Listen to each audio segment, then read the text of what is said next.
Okay, shall I start? Okay. So yesterday we saw Savitri and Vishnu Suktas. Today we will be seeing Indra Sukta first. Okay. Um, Indra Sukta. The first one in that is Yo Jata Eva Pratamo Manaswan. Page number 5 in your document. Yeah. यो जात एव प्रथमो मनस्वान् देवो देवान् क्रतुना पर्यभूषत् यस्य शुष्मान् रोदसी अभ्यसेतां नृम्णस्य महना स जनास इन्द्रः. So this is basically they give a set of characters and then they say a person who possesses all this shall be known as Indra, can be identified as Indra. So here, sir, yaha jata eva, he who soon after birth, jata eva, immediately after birth, what did he do? Pratamaha manasvan devaha.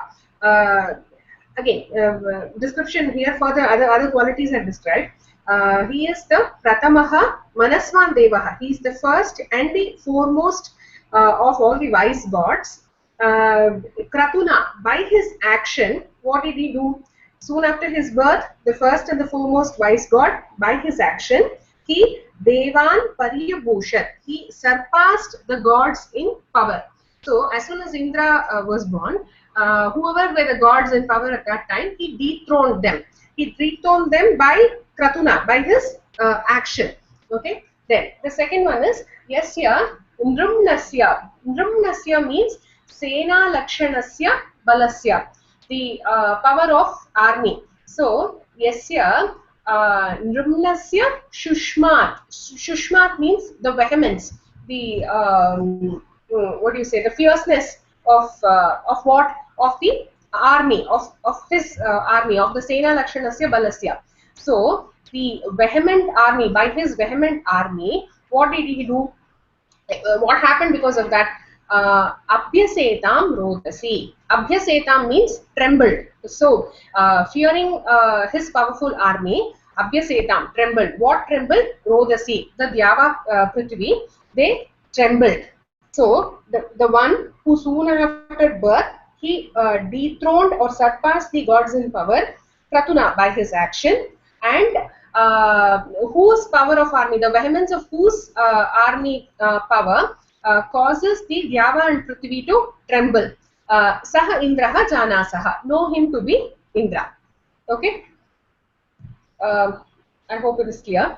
The next one is Yasya Shwasaha Pradishi Yasya Gavo Yasya Grama Yasya Vishweratasaha.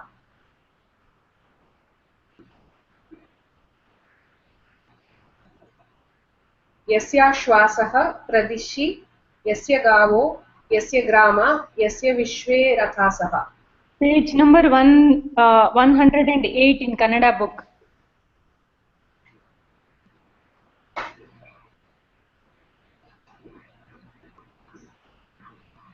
Yeah, 115 in English book.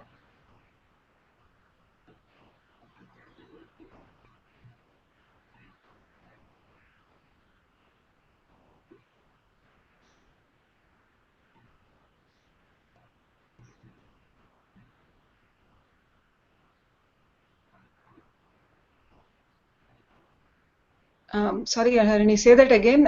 Kati sir wants to join. Tell me which is the next one. Which is the next one now? 108. Yasya Shwasaha Pradishi Yasya Gavo.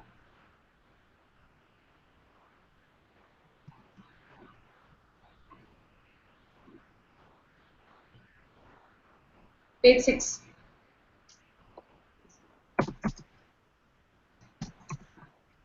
Yeah, we can proceed. Yeah. He has not joined, so do we wait for him?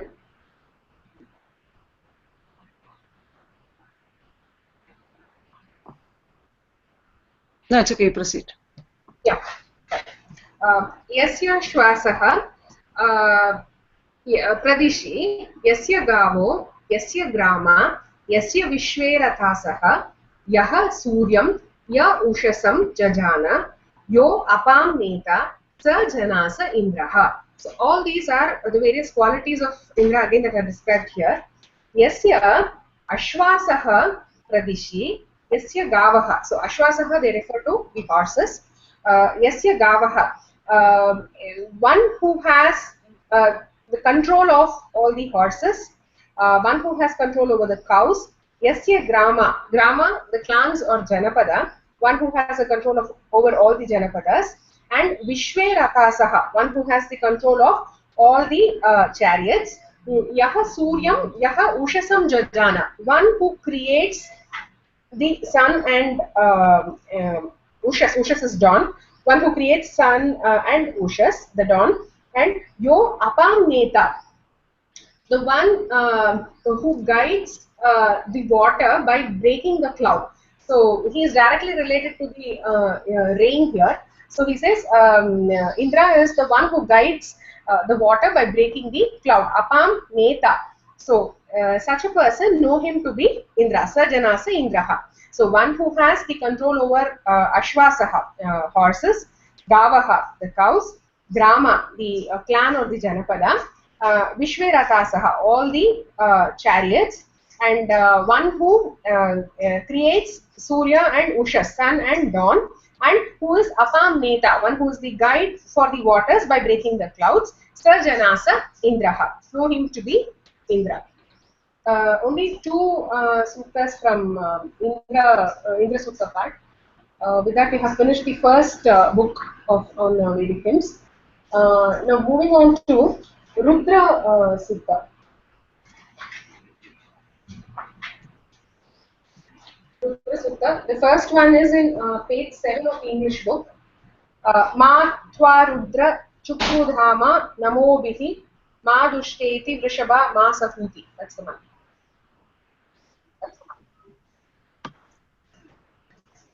Okay. So Rudra Sutta. Kannada version, second book, page number 7. Yeah, page number 7 in Kannada also.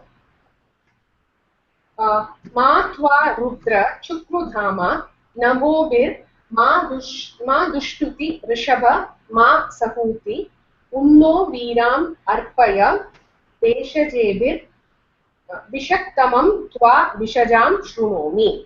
Okay.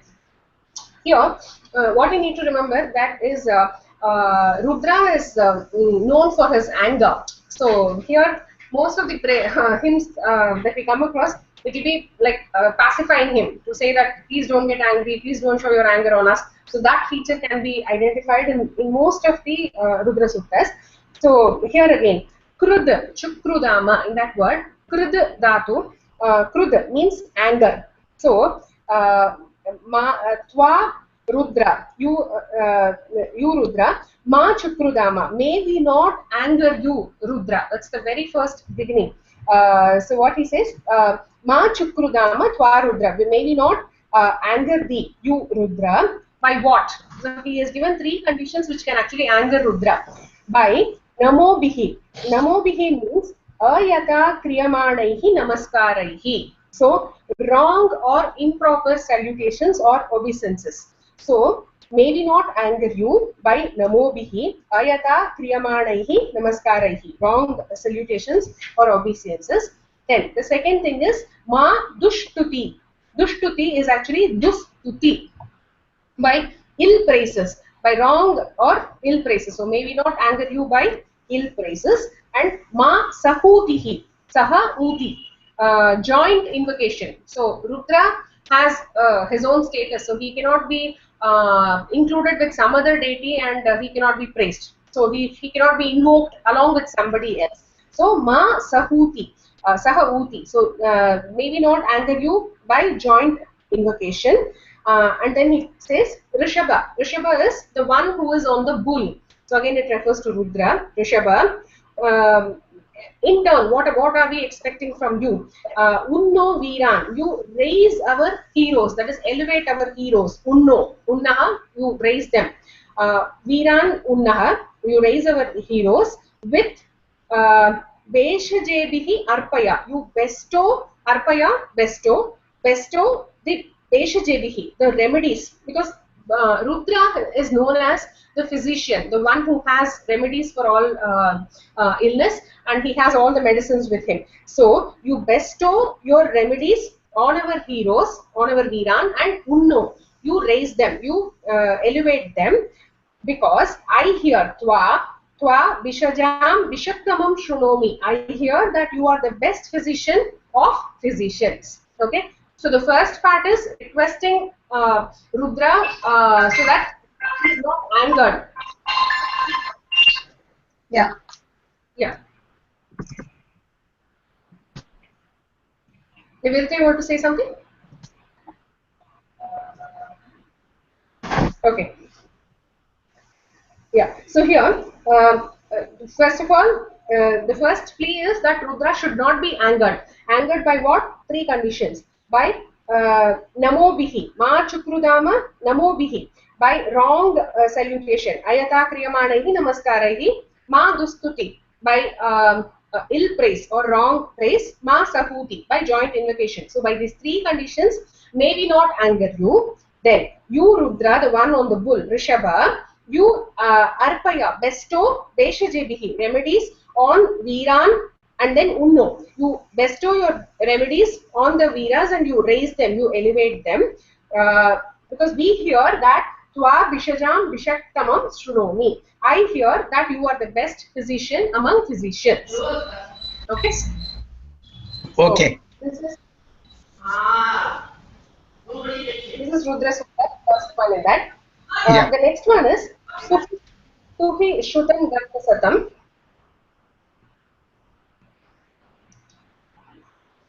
Yeah. Stuhi Shrutam Garta Sadam Yuvanam Mridam Na Imam Upahantum Ugram. Page 17. Kannada book, page 17. Yeah.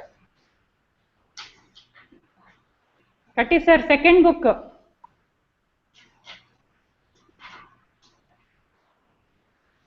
Second book, page 17 in Kannada and page 18 in English. Okay. Stuhi Shrutam Garta Sadam Yuvanam Mridam Na Bhimam Upahantum Ugram Mrida Jaritre Rudra Stavano Anyam Te Asman Nivapantu Senaha. Okay. Here, Stuhi means to praise. Okay. So praise him. Shrutam. Shrutam means the one who is famous. Okay. The famous. So praise him, the famous. Gartasadam. Garte Sidati iti Gartasat. Tam Gartasadam. Garte. Garta refers to the seat of a war chariot. Okay. So Garte Sidati, the one who is seated on the seat of a war chariot. Garte Sidati iti Gartasat. Tam Gartasadam. So praise him, the famous one who is seated on the seat of a war chariot. And what are his other qualities? Yumanam, he is also young. Bhimam, we saw this yesterday also, I think. Bhimam, fearful, one who is fierce, one who is dreadful, like terrific. So Bhimam, fearful. Mrigam na, I told you na refers to Iva. So Mrigam Iva, like a beast. So Bhimam Mrigam na, he is like a fearful beast. Ugram, he is also fierce and mighty. Okay. Upahantum, that slays. Okay. So praise him, the famous, seated on a war chariot seat, who is young, mighty, and one who slays like a dreaded beast. Okay. So this is the first part. The second part is this: O Rudra, now Stavanaha, having been praised. Now what Rudra is supposed to do? Please show. That is Mrila. Mrila is to be merciful. Okay. So please, having been praised, now you be merciful to whom? Jaritre. Jaritre is the praiser or the invoker, the one who is praising Rudra. So first he says we will praise Rudra who has all these qualities. Now Rudra, having heard all these praises, now you show mercy, mrila, to the jaritre, the praiser or the invoker, and then te senaha, your armies or missiles, asmat anyam nivapantu, let it cut or destroy or harm someone else other than us. That is, the invoker and their families should not be harmed. Let that destruction or whatever by the army of Rudra happen to somebody else. Let it not happen to us. So, Stuhi praise him who is Shrutam, who is famous, one who is Gartasadam, one who is seated on a war chariot, who is Yuvanam, he is also young, and Bhimam Mrigam na Ugram Upahantum. Now, who is young, he is mighty, Ugram, and he slays like a dreaded beast. Now, this Rudra, Stavanaha, having been praised, be merciful, Mrila, to Jaritre, to the praiser or the invoker, and Te Senaha, your armies, Asmat Anyam Nivapantu, let it cut or destroy, or the weapons should harm only someone who is other than the invoker, other than us. Asmat Anyam, somebody other than us. Okay, I hope it's clear. The next one is Kumarash Chit Pitaram Vandamanam, page 20 in English.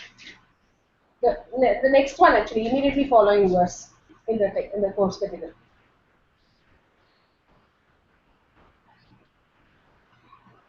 Kumarash Chit Pitaram Vandamanam Prati Nanama Rudropayantam Bhure Dhataram Satpatim Vrinishe Sutastvam Veshaja Rasyasme.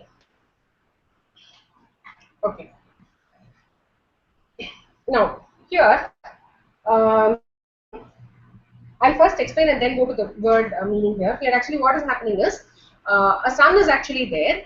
The father who is entering that place, he is entering by blessing the son, Ayushman Bhava. He's saying that, and he is moving towards the son. The son, having heard the father's voice, he turns towards the father. Okay, this is what is explained in the first part. So, Vandamanam Pitaram Prati Upayantam Kumara Iva. This is the gist of the first part. Vandamanam, the one who is blessing, Ayushman Bhava. He's saying that and he's coming. Pitaram, the father. Prati, towards the father. Pitaram, Vandamanam Pitaram Prati. Upayantam, Upayantam, one who moving towards. To move. Upayantam actually means Asmat Samipe Gachantam. Okay. So, to go towards Upayantam. Kumara Iva, like the son who goes towards the father who is blessing. Okay. So, in that way, I turn towards you, Rudra. Nanama is to turn towards or give way, to yield. So, here actually to turn towards is more apt here. So, in that sense, I, Nanama, Rudra, I turn towards you, Rudra. Who is that Rudra? What are the qualities of Rudra? He is Bhurehe Dataram. He is the giver of much. He gives a lot of things. So he is the giver of much. Bhurehe Dataram. And what do? Grinishe. I praise the Satpatim, the true Lord. Okay. Having turned towards Rudra Nanama, having turned towards him, the one who is Bhurehe Dataram, one who is the giver of much, Grinishe, I praise the Satpatim, the true Lord. Now, the next part is to Rudra. Stutaha, again, you being thus praised. Rudra, now you have heard the praise. So, being praised, Tvam, you Rudra, Deshaja, Asme, Rasi. Give us the remedies. Deshaja, the remedies or the medicines. So, Rasi means to give us. Rasi, give us. Asme, to us. Asme, Rasi, give us the medicines. Okay. So, just like the son who is turning towards the father who is blessing and entering, similarly, I turn towards Rudra Nanama. I turn towards Rudra who is Bhurehe Dataram, one who is the giver of much, and I grinishe satpatim. I praise the true Lord. And now, having heard my praise, stutaha, tvam beshaja asme rasi. You give us the remedies. This asme, by any chance, is it in dual?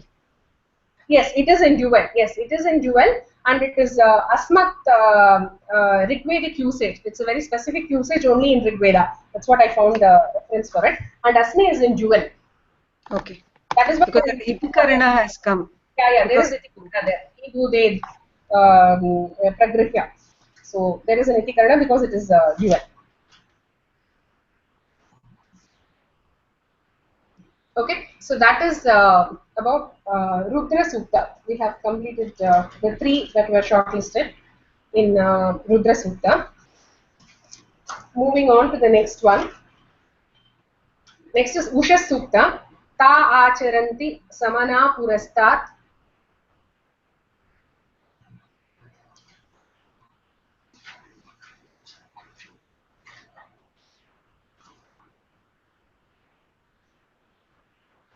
(45) in English book.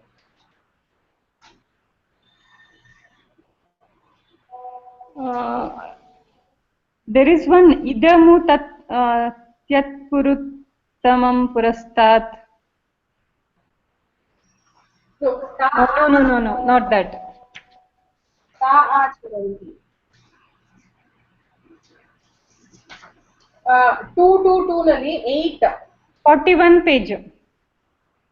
Page number 41, Kannada book. 41 in Kannada, 45 in English. Ta acharanti samana purastat samanatah samana paprathanah ritasya devihi sadaso budhana gavam na sarga ushaso jarante. Okay. Now here there are 2 words with similar forms and similar meaning. Samana and samanatah. Now, samanataha is quite obvious, uniformly or equally. That is what it means here also. So, samanataha means uniformly or equally. Samana has 2 meanings. One is again uniformly, and the other one is something that it is something that is in something that is together in one point. So, what I understood was it's like the race. Just imagine the race. The race, they start from one point together. All of them are together starting from one point and then they diffuse to various places. So that is what is indicated here. So samana has 2 meanings and samana occurs twice. It is there in the first as well as in the second pada. So in both the pada the meaning is slightly different. One place it is uniformly, the other place it is together. Both the meanings will come here. So please make a note of it. Now acharanti means sarvatra charanti. The one that moves all around or one that approaches everywhere. Okay. So what happens is the ushas or the rays samana sarvatra acharanti. Samana acharanti. It uniformly it spreads. Uniformly it moves all around. From where? From purastat, from the eastern direction. Okay. Taha, the verse begins with Taha. Taha refers to the rays of the dawn. Okay, so Taha, the rays of the dawn. Samana acharanti, it uniformly, it moves all around or it approaches from Purastat, from the eastern direction or the eastern end. Then, Samanataha samana. Now the second phrase again has the same thing. Samanataha samana. So Samanataha, uniformly or equally. Here samana means all together from one place. Okay, so uniformly or equally, all together from one point, taha paprathana. Prat, that is paprathana. Prath is the dhatu. It means to spread. So it spreads equally all together from one point. Okay. So samanataha samana paprathanaha. Now devihi, the goddesses. Ritasya sadasaha budhana. Ritasya sadasaha. That means yajnasya sadaha, the seat of sacrifice or the seat of cosmic order. That is the meaning that is given. So it's basically the seat of yajna. You can remember that, seat of sacrifice. So ritasya sadasaha, from the seat of sacrifice, budhana, awaking or rousing. So it basically originates from the seat of sacrificial order or the cosmic order. Ritasya sadasaha budhana, waking from the seat of sacrificial or cosmic order. Like what? It is compared to gavam sargaha iva. Okay. Gavam sargaha iva has been interpreted in different ways. Sayana says that it is like the water that is released. Gavam sarga is, he says, it is water that is being released. And obvious meaning is Gava refers to cows. So MacDonald has he chose that view. He says it is like the herd of cows that are let loose, the way they run here and there. So just like that, Ushas jaranti. Jaranti, jira dhatu. Jira means to make noise. So jarante. Sorry, jarante. Ushas jarante. So they make noise like the water released or like the herd of cows that have been let loose. So taha, the rays of dawn, samana acharanti, uniformly move all around or they approach all around from purastat, from the eastern direction or the eastern end, and then samanataha samana, uniformly all together from one point, taha pa prathanaha, pratha to spread, so they uniformly spread from altogether from one point. The Devi, the goddesses, Ritasya Sadasaha Budana, waking from the seat of sacrificial or the cosmic order, Gavam Sargaha Iva, like the released water or like the herd of cows that are let loose, Pushas Jarante, they make noise like the released water or like the herd of cows. Is it okay? Okay, there's only one under Ushya's Sukta that has been shortlisted. So the next one that we are going to see is Varuna Sukta, page number 54. The first one under Varuna Sukta, page number 54 in English. Dhira Tvasya Mahina Janumshi.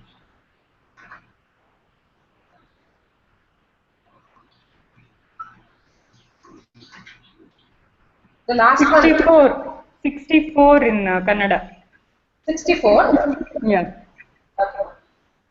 54 in English and 64 in Kannada. Dhira Tvasya Mahina Janumshi Vi Yastastamba Rodasi Chidurvi Pranakamrishwam Nunude Brihantam Dvita Nakshatram Prapatacha Bhuma.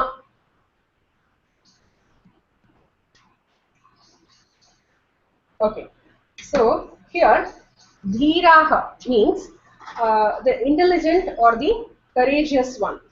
Okay, so who are Dhira? Intelligent indeed are the Janumshi, the generations like the people who take birth. I think it refers to that, the Jana, all of us. So all of us are intelligent by what? By his might, Mahina, by his might, due to his might, all the generations are intelligent. Now, who is this person and whose might are we talking about? So he, who, Yaha. Again, there are three things describing him.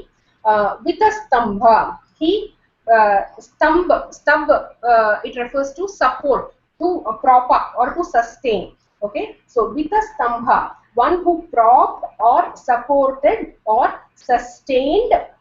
Urvi rodasi. Urvi means two wide worlds. Okay, two wide worlds. So Urvi, two wide worlds. What are the two wide worlds? Rodasi. Rodasi is Vyava Prithvi. So the generations are intelligent by his might. Who is he? He is the one who with a stamba. Urvi Rodasi with a stamba. One who propped or supported or sustained the two wide worlds. Urvi, Rodasi, the Dhyava and Prithvi. This is one. Secondly, what did he do? Rishvam. Rishvam means darshaniyam. Okay, so darshaniyam or high. Darshaniyam is science interpretation. High is McDonald's meaning. So Rishvam, which is darshaniyam or high. Dvita. Dvita means the dual. something he's going to mention in pairs. So dual, Brihantam Nakam Nakshatram. Brihantam Nakam. Naka is the firmament or the sky. So Brihantam Nakam, the lofty firmament or the big sky. Nakshatram, they have mentioned as day star. I don't know if there's anything specific about it, but it says day star. So pranunude. Nud means to push. So pranunude. So he pushed the high, lofty firmament and day star. The dual, that is the day star and the Nakam and the Nakshatram. They are together called Dvita. So he pushed the Dvita, that is the Nakam and the Nakshatram. Nakam has been given the Visheshana Brihanta. It is the huge. So Rishvam, Dvita, Brihantam, Nakam, Nakshatram, Pranunude. That is how you can interpret this part. He pushed the high. No, what is this Nakam? I didn't understand. Nakam, Harini, what is this Nakam? Repeat. Nakam is firmament or sky. Sky.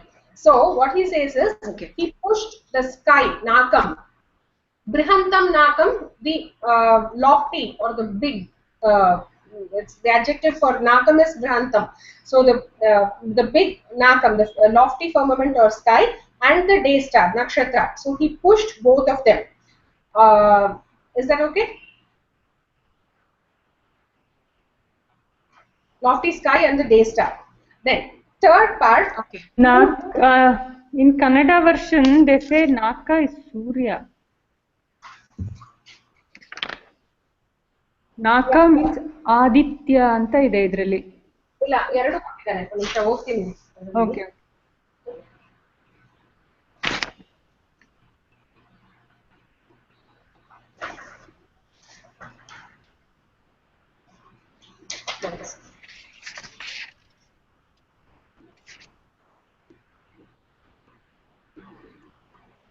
In Kannada, Naka means Swargaloka.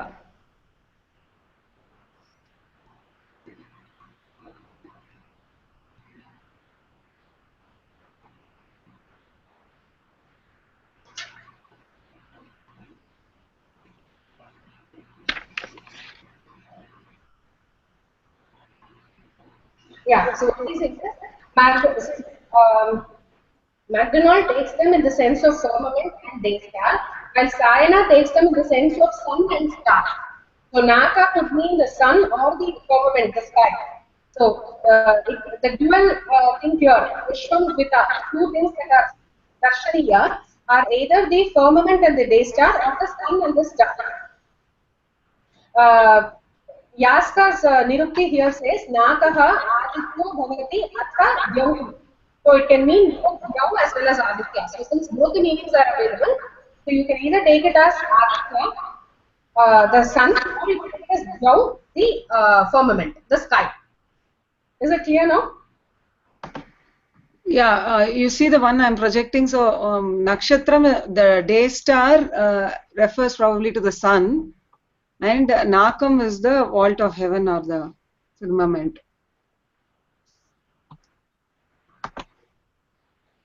Then why will Sayana say sun and star?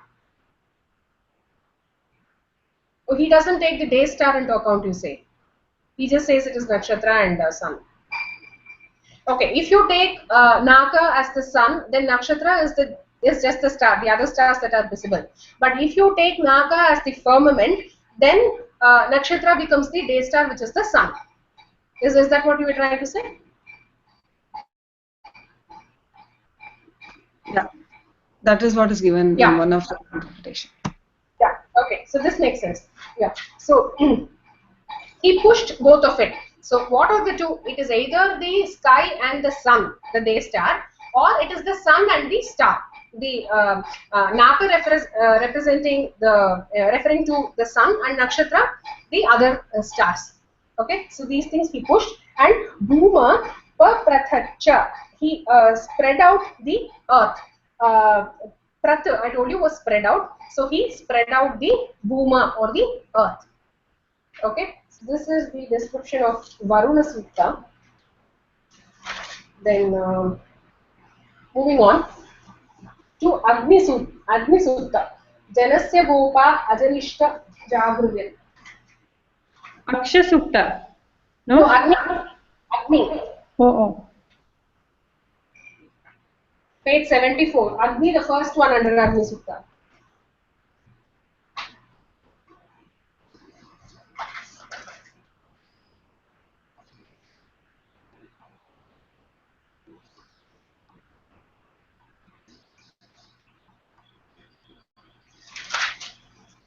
Yeah. So, Janasya Gopa Ajanishta Jagruvihi Agnihi Sudaksha. 1 second. Page number 50. It comes before Varuna Sukta in our book.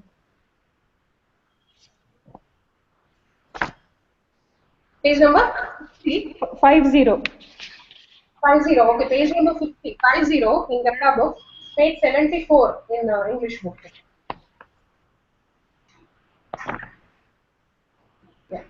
Janasya Gopa Ajanishta Jagruvihi Agni Sudakshaha Suvitaaya navyase Grita Pratiko Brihata Vivisprisha Jumad Vibhati Bharatebhyaha Shuchihi.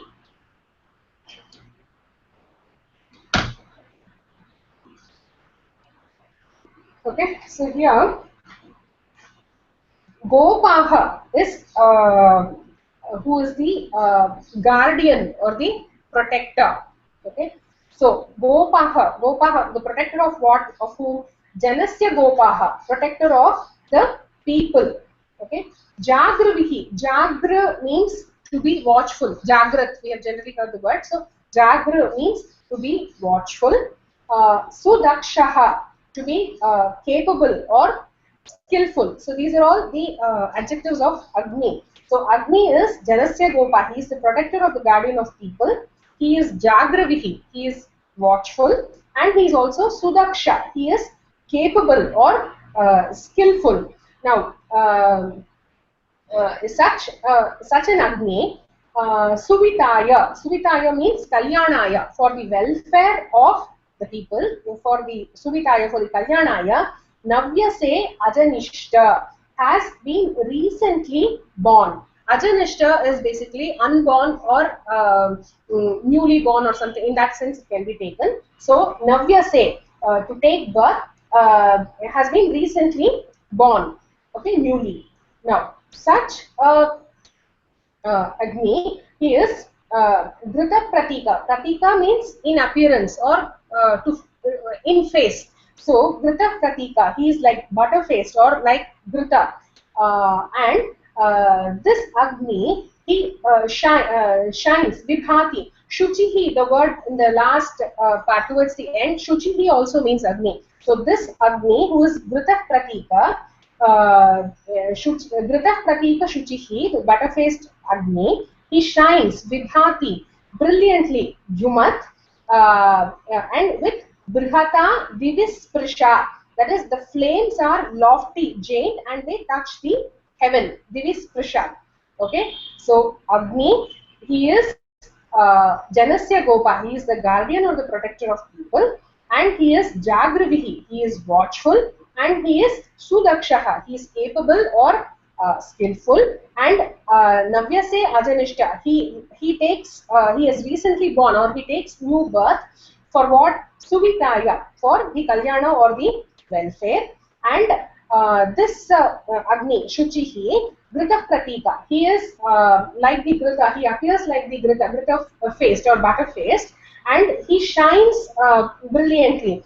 Jumat Vibhati, he shines brilliantly with flames which are Brihata Divisprisha, with flames which are jade and lofty, and they touch the heaven. Okay, this is the description of Agni. He shines this Bharatebhyaha for Bharatebhyaha, the family of rishis who are actually praising him. So that is what is indicated here. For the Bharatas or the rishis who are praising or invoking the Agni. Yeah.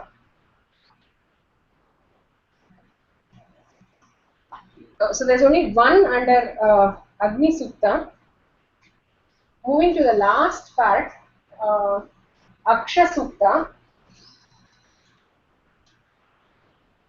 The first one under Aksha Sukta, the first one in the course material, Pravepa ma brihato madayanti.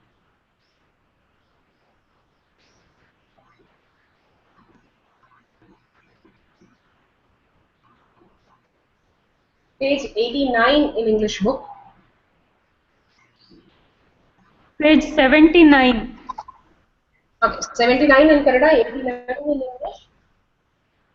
The first one under Aksha Sukta.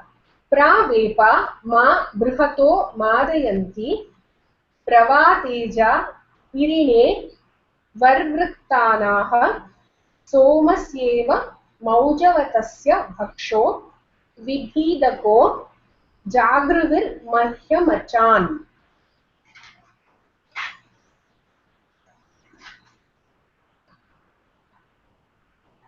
Nivedita, the achan, it is only achan in the course material here. It's not achan. There is no half cha here.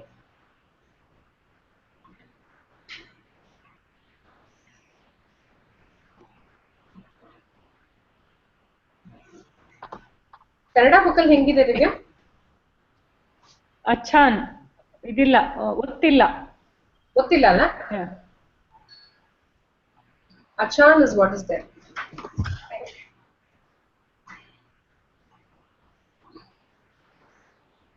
Okay. Pravepaha. Pravepaha means vepa is like kampa, the tremor. In that sense, you can take pravepaha. The dangling ones is the meaning given here. So pravepaha.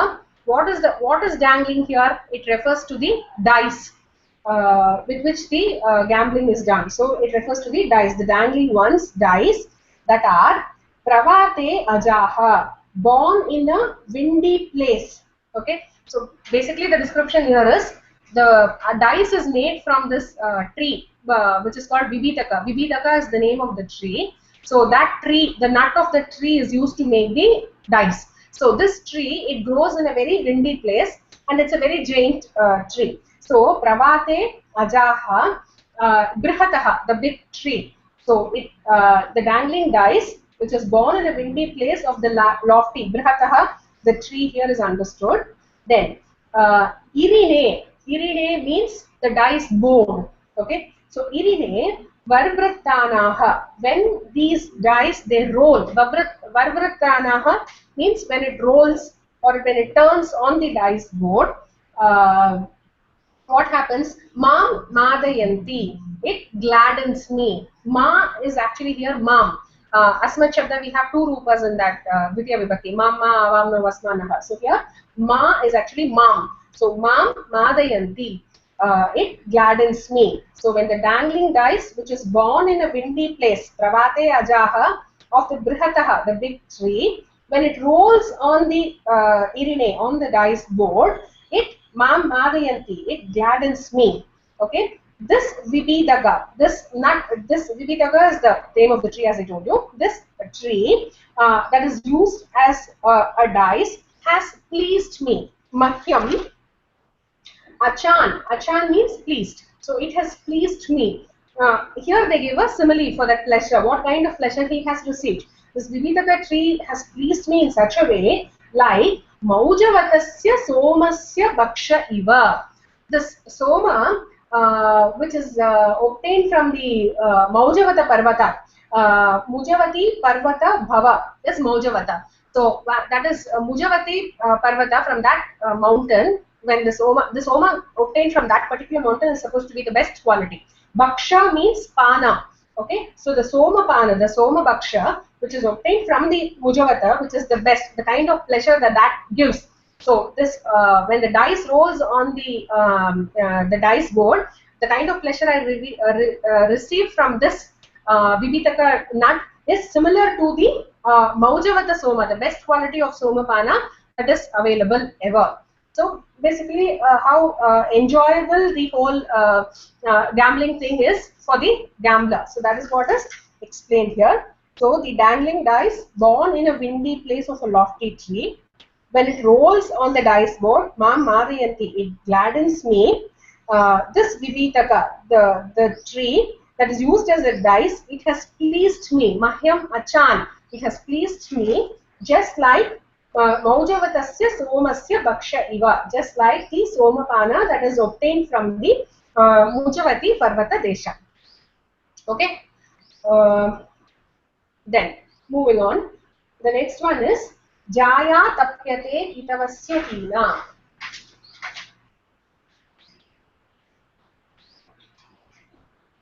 Page number 95. 95, 105 in English, 95 in Kannada, verse number 10. Yeah.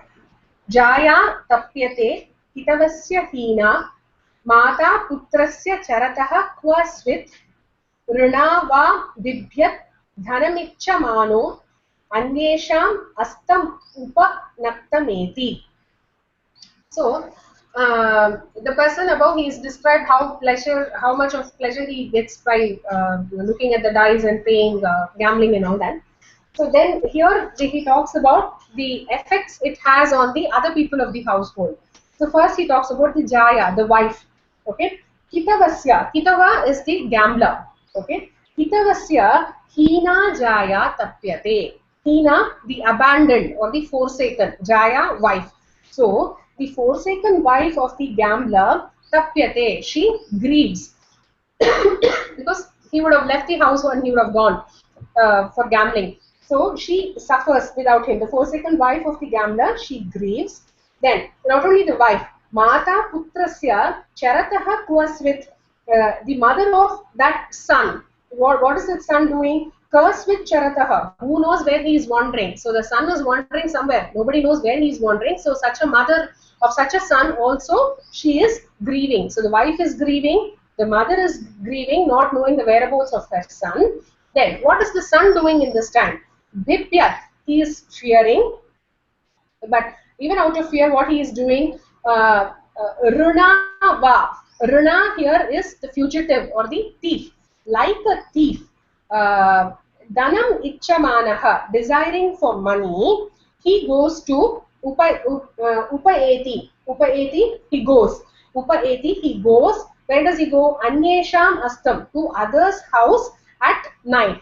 Okay. Why is he going to others' house at night? He's been thrown out of his house, so he can't go back there. So he's going to others' house in order to get some money, desiring for money. And he's scared to do it during the day. So Bibhyat, he goes in the night, Naktam. At night he goes. So Kitavasya Hina Jaya Tapyate Kvasvit Charataha Putrasya Mata, not knowing where the son is wandering, the mother of the son is also grieving. But the son, on the other hand, like a thief, Rinava, Dhanam Ichamanaha, like a thief, but desiring for money, Anyesha Mastam, others' house, he goes, Bibhyat Naktam Upaeti, fearing, he goes only at night, Upaeti, he goes. Okay.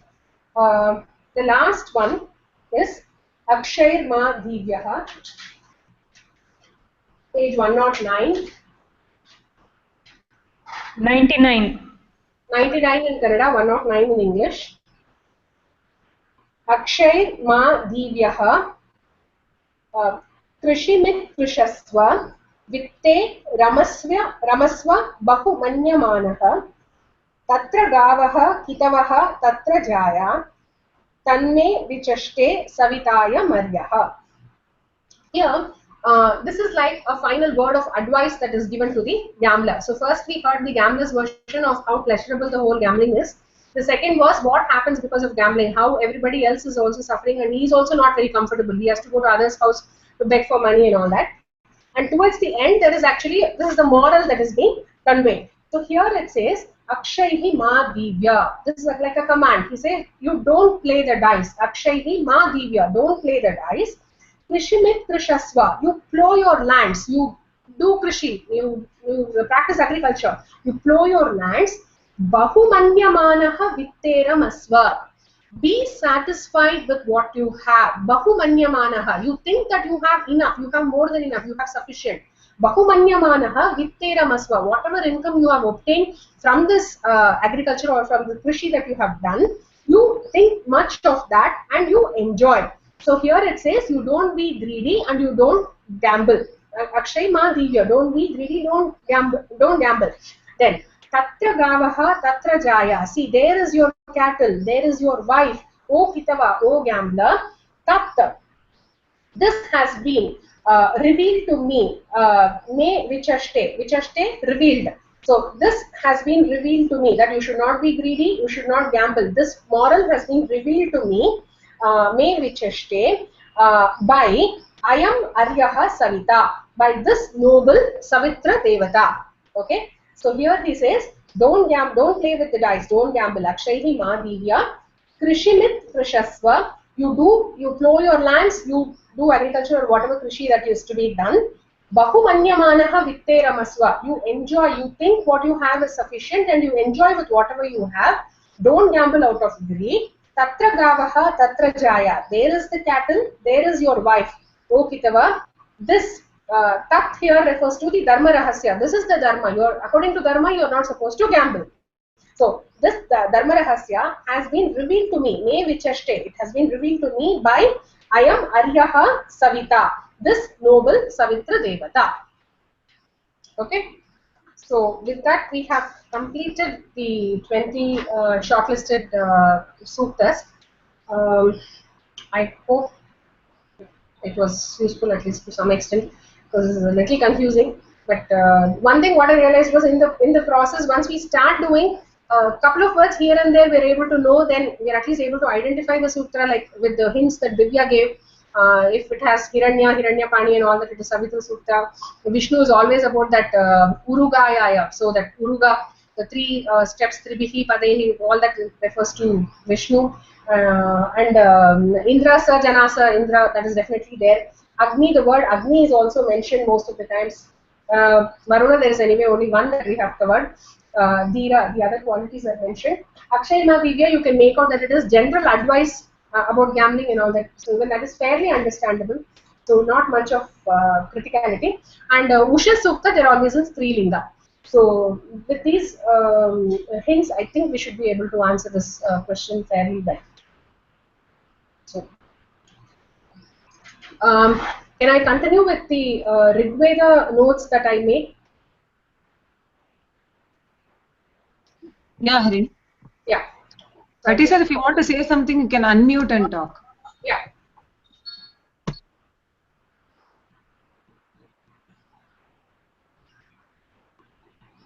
Okay, so the meanings here, apart from the course material, whatever was given, I have referred to Molio Williams' dictionary, so from there I have taken. So there he has clearly mentioned that it is a Rigvedic usage, so I have only referred to that meanings which says that it is for Rigveda. So if there are any doubts regarding to the word meaning or to the overall summary, you can always get back and try to... Can you give me 2 minutes? I'll bring the notes. Yeah, no problem. No problem, no problem. I'll go get the KSOU notes so that it is easy. I can put marks in that itself. Yeah. 2 minutes. Yeah.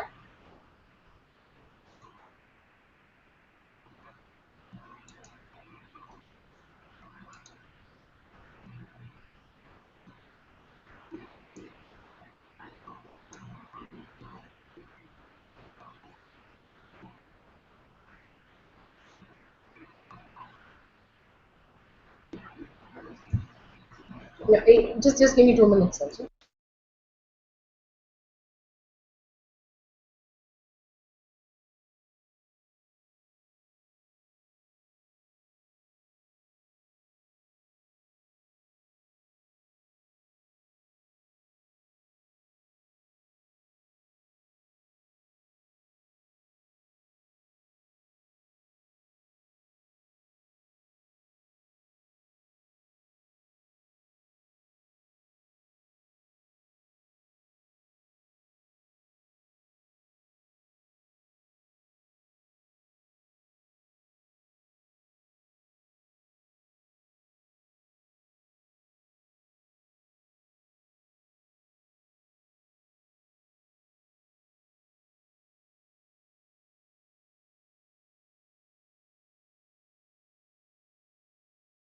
Yeah, I'm here.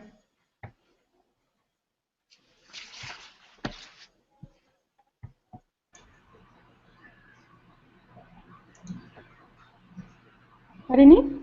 Yeah. Yeah. So I've just collated some of the details that have been mentioned for Rig Veda. There can be a long essay or there can be a number of short essays from this topic. So this whatever the gist that I have collected can be used for either of it. Okay. So first of all, Veda means knowledge. Vidyate anena iti Vedaha.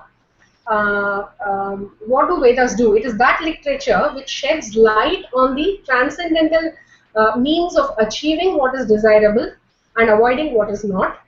It is alaukika. It is beyond the scope of perception and inference, not by pratiksha or anumana. Then apaurushaya. It is not composed by humans. Then there's another definition that says mantra and brahmana together they constitute the Veda. Veda has been broadly classified into para and apara. Again, another way of classifying it is jnana kanda and the karma kanda. So para and apara also they mean the same. Para is actually jnana kanda, the Upanishadic lore which talks about the creator, the Brahman and all that. So all that is the para Veda, para part of the Veda. Apara is the karma kanda, the religious lore which talks about the sacrifices and the yajna yaga, all that we are supposed to do, the instructions that are there. So the religious part comes under the karma kanda or the apara part of the Veda. Then the other popular classification is Rig, Yajus, Sama and Atharva. Then in any given Veda there are 4 parts: Samhita, Brahmana, Aranyaka and Upanishad. Can you please expand it? Letters are too small. Oh yeah, sorry.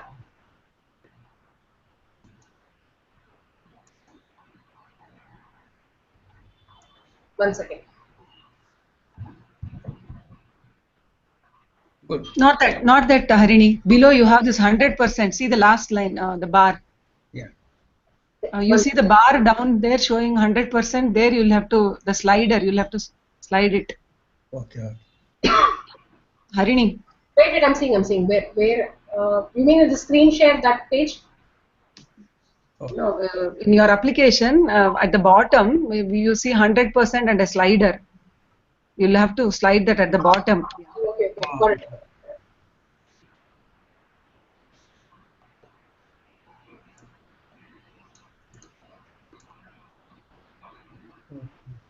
So is it okay now? Yeah.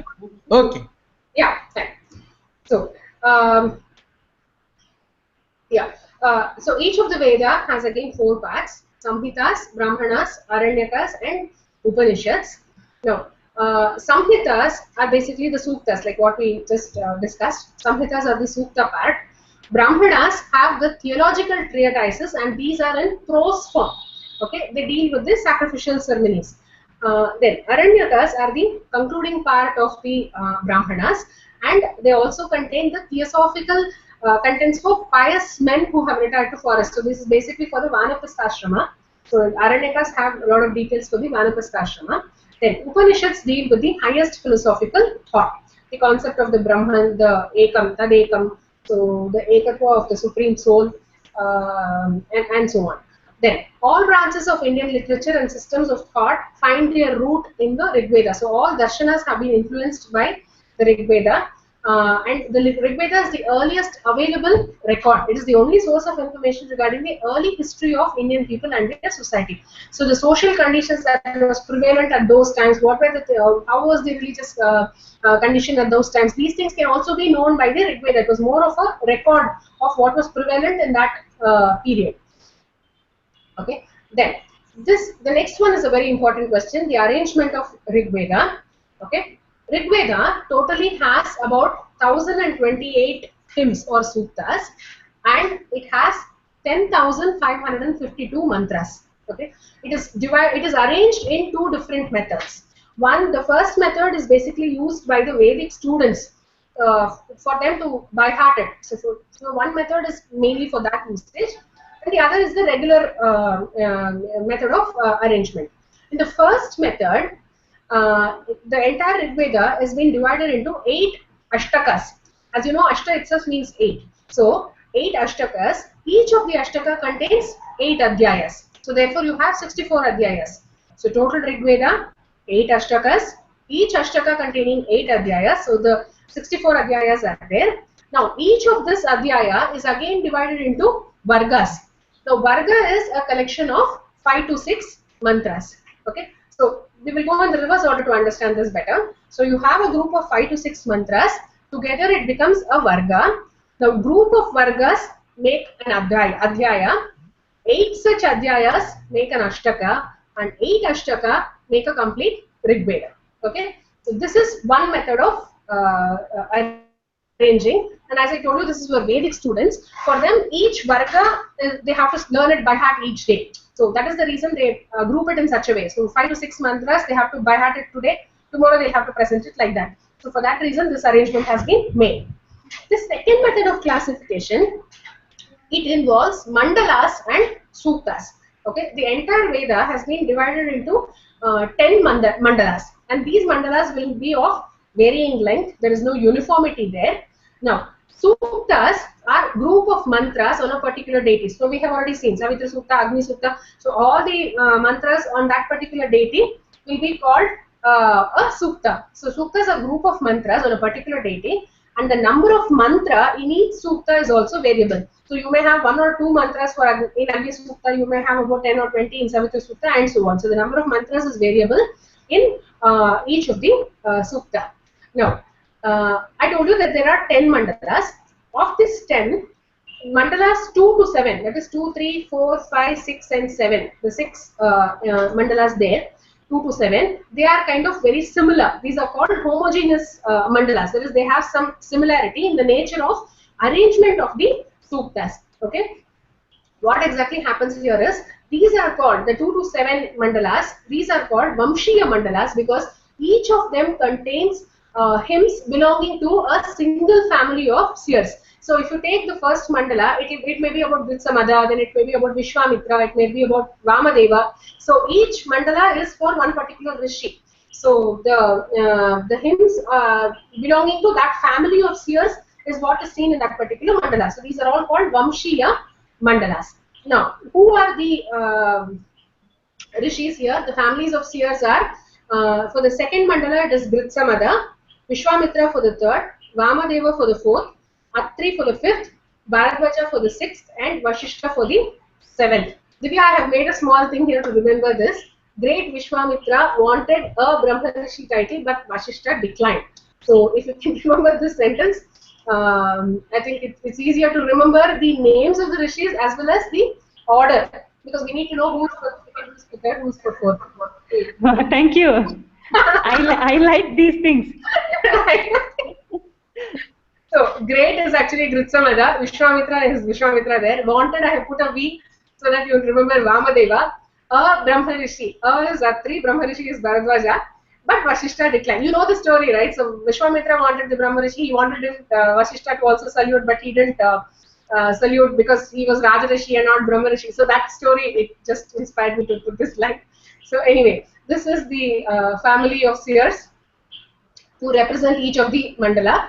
Then other similarities of these mandalas, the homogeneous mandalas are, all these mandalas they start with the Agni Sukta, then the Indra Sukta, and then the other suktas will follow. So the other suktas don't have any particular order. It's only between the first and the second. It's always Agni Sukta first, Indra Sukta second. Also, the number of mantra in each sukta is in descending order. That means to say, Agni Sukta will have maximum number of mantras, Indra Sukta will have slightly less, and one towards the end will have the least number of suktas, least number of mantras in the last sukta. So it is in descending order. Then the mandalas are themselves arranged in ascending order. That is, when you take the total number of suktas in each of the mandala, it is in ascending order. The second mandala has 43, third has 62, the sixth has 75, and seventh has 104. So you can see the number of suktas in each according to the mandala. The mandalas are arranged in ascending order, but inside the mandala, the suktas are arranged in descending order. Then, so this we have spoken about 2, 3, 4, 5, 6, and 7. So the ones remaining are 1, 8, 9, and 10, of which 1, 8, and 10 are called heterogeneous because they don't have, they don't belong to any particular family of seers. So here we have seen the seer, who's the family representative. We have seen the name of the seer and all that. But 1, 8, and 10, they are heterogeneous. They don't have a particular family of seers. It's just that whatever was remaining or something, it was just collated and it was put in one place. So it doesn't belong to any particular family of seers. They contain hymns belonging to individual seers. So there can be more than one rishi whose hymn sukta will be included in that particular mandala. Then the first and the 10th mandala have 191 suktas each. The 8th mandala has a majority of sukta belonging to Kanva Rishi family. Okay, but one difference here is this is the only sukta where this is the only mandala where the first sukta is not that of Agni. Then, apart from all this, the 9th mandala is very different. Here, all the suktas are addressed only to Pavamana Soma. It looks like as if they have collected all the suktas which talk about Pavamana Soma and they have put it here. Apart from the 9th mandala, there are only 1 or 2 suktas which are present somewhere else in some of the other mandalas, but all the other Pavamana Soma suktas are seen only in the 9th mandala. So the 9th mandala is the Pavamana Soma mandala. So this is about the arrangement of Rigveda. Harini, do you think it is important that we remember these from exam point of view? Yes, exam point of view. Question is often asked. Pardon? So this question is asked very often, Divya. Oh, okay. No, it's important because some questions have been asked earlier. Okay. Okay. Thank you. Yeah, so that is why I have made this. I put this detail here because this is quite important. So there may be a question on this, and it is easy to answer also. It's not very difficult. Forget the numbers. Second mandala has so many suktas. All that number may not be necessary. Remember that 2 to 7 they are homogeneous. They are Vamshiya mandalas. You mention the name of the rishis. 1, 8, 10 they are heterogeneous. They don't come under any particular rishi. 9 is exclusively Pavamana. So this is one classification. The other classification is anyway the Ashtaka, Adhyaya and Varga. But I think we can remember. I think this much you write, it's more than enough. Once you write the name of the 7 rishis, I think they'll be very happy. So I think we can get marks. They'll not really go to these individual numbers. You don't have to say 10th mandala has 191 sutta and all that. And just put whatever detail was available in the material. Okay. Then contents of Rigveda, like on what basis they have been classified.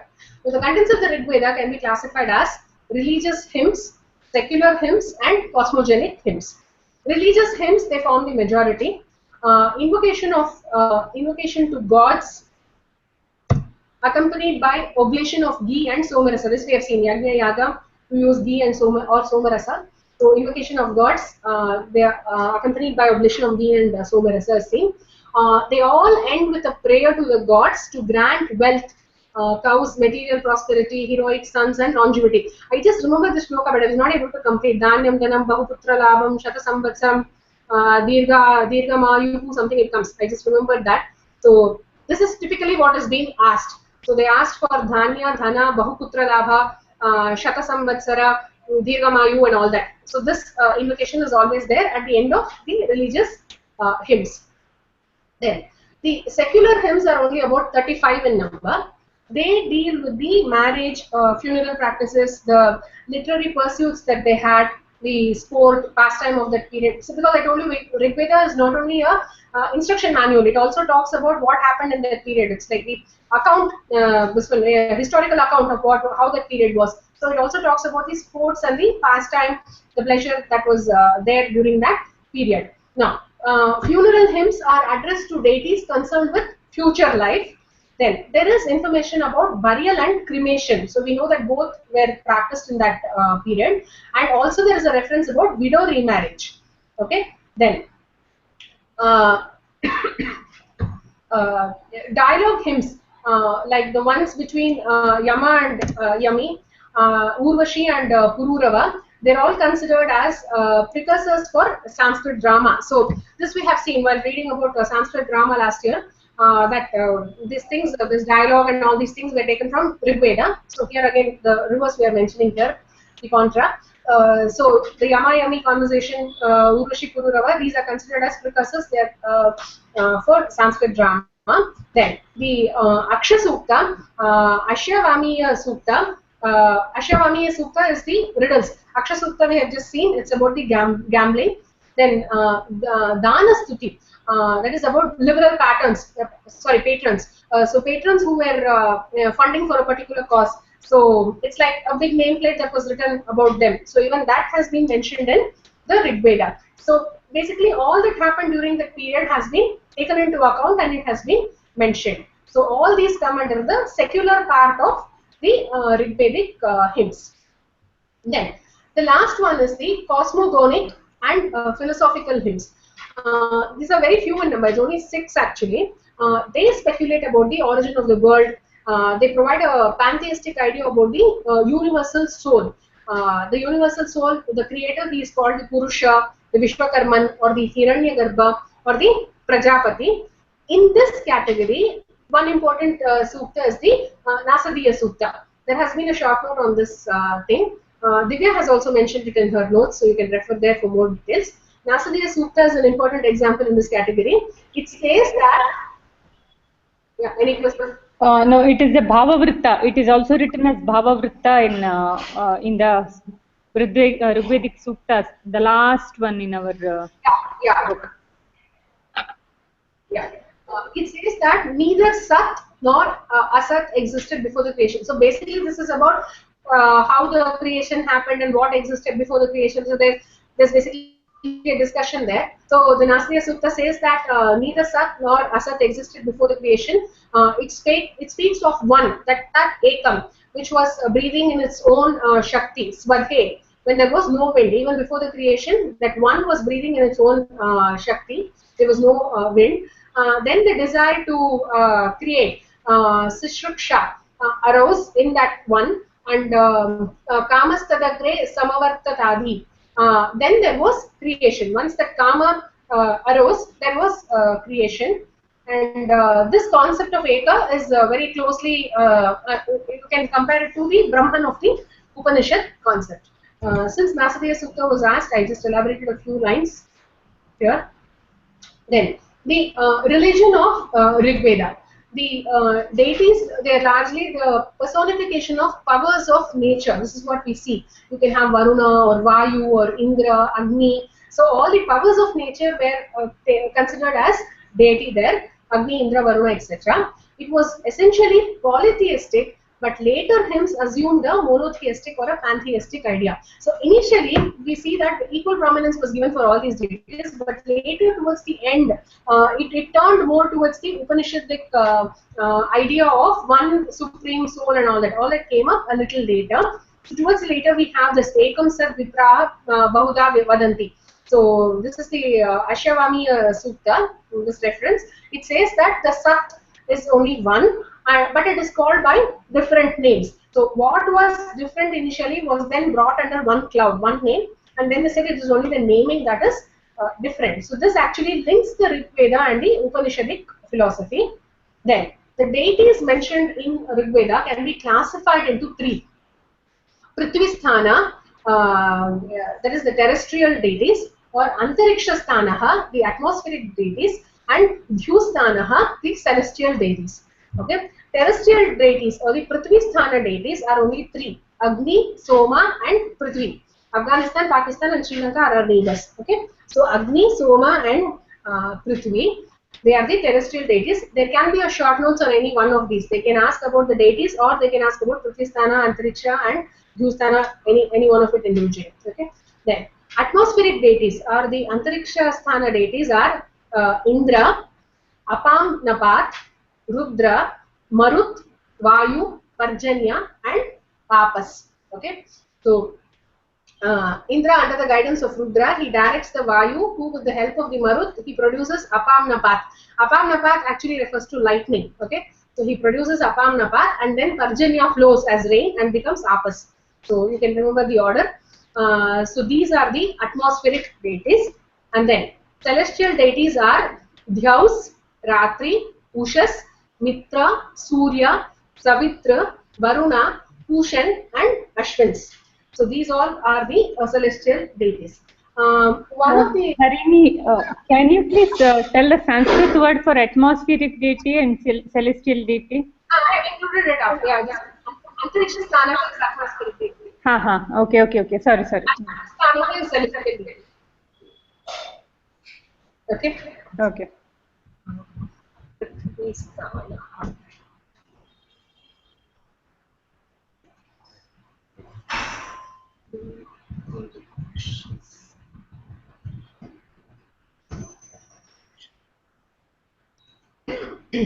Celestial is Dyav, is it? Dyavloka. Yeah. Yeah. Yusthana. Okay. Okay. So these are the gods or the deities and their classification. Then, age of Rigveda. This question can also come. There are two theories. The first one is based on the literary or the linguistic consideration. So, what was the style of writing, how evolved it was, and based on that consideration, the date has been tried to fix. Or the other one is based on the astronomical calculation. So, Max Muller is one. There is a short notes on Max Muller, but not much detail is available about Max Muller, except that he has given his view on the on fixing the date of Rigveda. So, if there is a question on Max Muller or MacDonald, I would choose to skip because our material does not provide much detail, and I really don't want to go to the internet and search about them. So, I would actually want to skip those questions. But anyway, I'm just telling you that the question has been asked. Max Muller, he has divided the Vedic literature into four parts: the Chandas, the Mantras, Brahmanas, and Sutras. According to him, each of it developed one after the other. He says the earliest thing was the Chandas period, where only the Chandas part of the Veda was developed. Then, after a while, it was the Mantras that was developed. Then, after a gap, it was the Brahmanas, and lastly, the Sutras evolved. So he says that this happened at various time period in that same order. Okay. Then there is the name of Katyayana, okay, who has written the Anukramani, okay, and there is another reference for Katyayana as Vararuchi. Vararuchi is supposed to be Katyayana again. So this Vararuchi is supposed to have lived in 355 BC. So Max Muller, he presumes that going by this, if this Katyayana and Vararuchi are the same person, then going by that, he says the Sutra, which is the latest, it should have happened somewhere between 200 BC to 600 BC, okay, and Brahmanas must have happened earlier to that, so 600 to 800 BC, Mantras before that, 800 to 1000 BC, and Chandas from 1000 to 1200 BC. So his idea is that the farthest date for Rigveda according to Max Muller is 1200 BC. But the flaw in this particular theory is that we don't know if this Katyayana and Vararuchi are the same person. Maybe the second Katyayana was also called Vararuchi. It was a different Katyayana as a whole. So that part has not been established. So the basis of this theory is lost. And secondly, why presume that only there was a gap of 200 years? The gap could have been much more. It could have been even 500 or 1000 years or even much less. We don't know. So this theory is not very widely accepted because of these obvious flaws. The other one is based on the astronomical calculations. So they take into account the vernal equinox, and based on the planetary positions, they have come up with the date. Three versions are available. Opinions rather. Hogg says that the Samhita period was somewhere between 2000 to 1400 BC, but the oldest hymn was recorded somewhere during the 2400 to 2000 BC. Then Balagangadhar Tilak, this may be something worth quoting if at all this question comes. Remember at least Balagangadhar Tilak's opinion. So he takes into account the vernal equinox, and he has come up with 6000 to 4500 BC. Then Jacobi, another person, he also says 4500 BC. So this is the most popular and widely accepted theory about the date of Rigveda. Then there is a short note question on Sayana. Sayana, he lived between 1315 to 1387 AD. He was an Andhra Brahmin of Bharadwaja Gotra. He served as the Prime Minister of Kampana, the younger brother of Harihara of the Vijayanagar kingdom, Hakka and Bukka. So he worked under Kampana. His father was Mayana, and mother was Srimati. Elder brother was Madhava, younger brother was Bhoganatha. Try to remember as much as you can, no compulsion. He was a disciple of Vidya Tirtha, Bharati Tirtha, and Shrikantacharya. So he had three gurus. And this is important. His work is called Madhaviya Vedartha Prakasha Rik Samhita Bhashya. Okay. So he wrote the Rik Bhashya, and it is called Madhaviya Vedartha Prakasha Rik Samhita Bhashya. He's an ardent follower of the Yagnika method of interpretation, but has followed Nairukta method also. There is a slight variation between the Yagnika, the sacrificial method, and the Nirukta or the Nairukta method. He says if one is flower, the other is fruit, then if this is flower, that is fruit. Something like that has been mentioned. I didn't want to go into that. So remember that he was an ardent follower of the Yagnika method, but he has incorporated the other method also, the Nirukta method also he has taken into account. Then he relies a lot on Panini's Ashtadhyayi for explaining the peculiarities of accents and forms. Then Sayana's Rigbhashya is the only true representative of the traditional interpretation of Rigveda in its entirety, and it is an indispensable guide for understanding Rigveda. Apart from this Rigveda Bhashya, he's also written Bhashyas on the Taittiriya Samhita, Samaveda Samhita, Kanva Samhita, Atharvaveda Samhita, and also many Brahmanas and Aranyakas. So this is the contribution of Sayana.